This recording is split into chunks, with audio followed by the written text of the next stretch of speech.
In this demo, I'm going to extend the application that I created in the previous demo to support authentication with Azure AD. This is required to obtain the necessary OAuth access token in order to call the Microsoft Graph endpoint. So in this step, I'm going to integrate the OWIN middleware and the Microsoft Authentication Library, otherwise known as MSAL, into the application. In the previous demo, I installed all the stuff that we needed for it, but it's not really integrated in yet. So over here, I'm going to go to the Solution Explorer, and I'm going to right-click and add a new item. And I'm going to add in a web configuration file.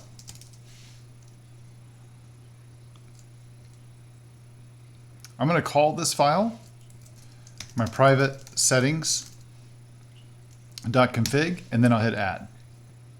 And I'm going to go ahead and replace all of the contents of this file with this app settings file. Now, I need to go update a couple of these different values. So the your app ID, that's going to be the ID of my application that I registered in Azure AD. And we saved those things into this text file for future use. So it's going to make our lives a little bit easier now.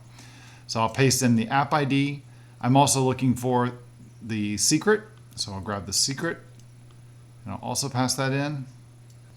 And then I'm also going to set the port equal to the SSL URL of the current site. So I'm going to open up properties, and that's this value right here, the 44378. So I'll put that in here as well. Now the next thing we need to do to make sure that this is going to be seen by our application is I'm going to go to the web config file. And what I'm going to do is I'm going to take the app settings and I'm just going to replace it with this value you see here to load my private settings in.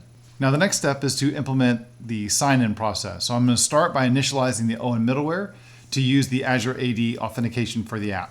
So what I'm going to do is in the app start folder, I'm going to add in a new class. And this is going to be the startup.auth.cs class. I'm just going to replace all the contents of this class. What this is going to do is that this code is going to configure the OWIN middleware with the values from the private settings configuration file that I created earlier. And it also defines two callback methods. It defines a callback method called onAuthenticationFailedAsync and onAuthorizationCodeReceivedAsync. So here's the failed async and the code received async. These callback methods are going to be invoked when the sign-in process returns from Azure. As you can see, they're listed right here. Now, the next thing I need to do is to update the startup file to call my configure auth method. That's defined right here in our startup auth. So I'm going to go to the startup.cs file, and I'm going to replace the contents of this with this file, with the contents that you see right here. Now, the next thing to do is I'm going to add an error action to my home controller class to transform the message and the debug query parameters into an alert object.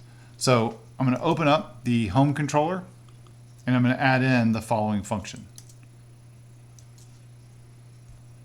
Now the next thing to do is to add another controller to handle all of our sign-in process. So I'm going to go into the controllers folder and I'm going to add in a new controller.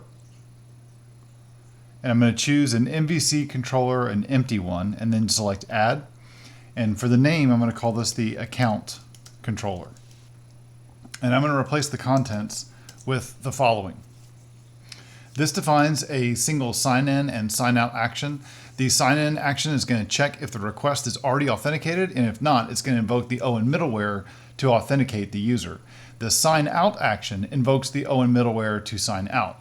So I'm now going to save all my changes to all the files that we have in our project, and then I'm going to go ahead and start the project by pressing this button, pressing F5.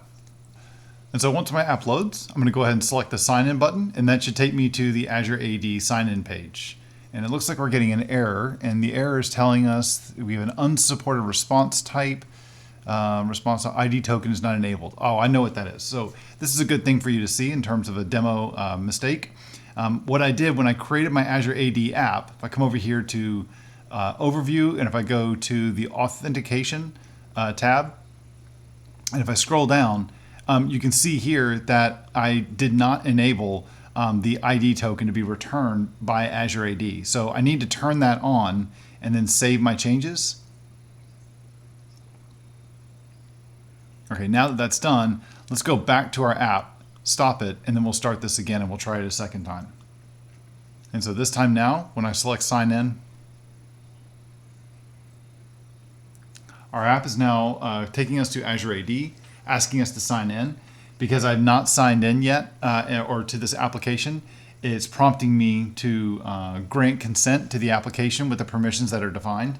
So I'll go ahead and select accept, because I agree to consent to those permissions.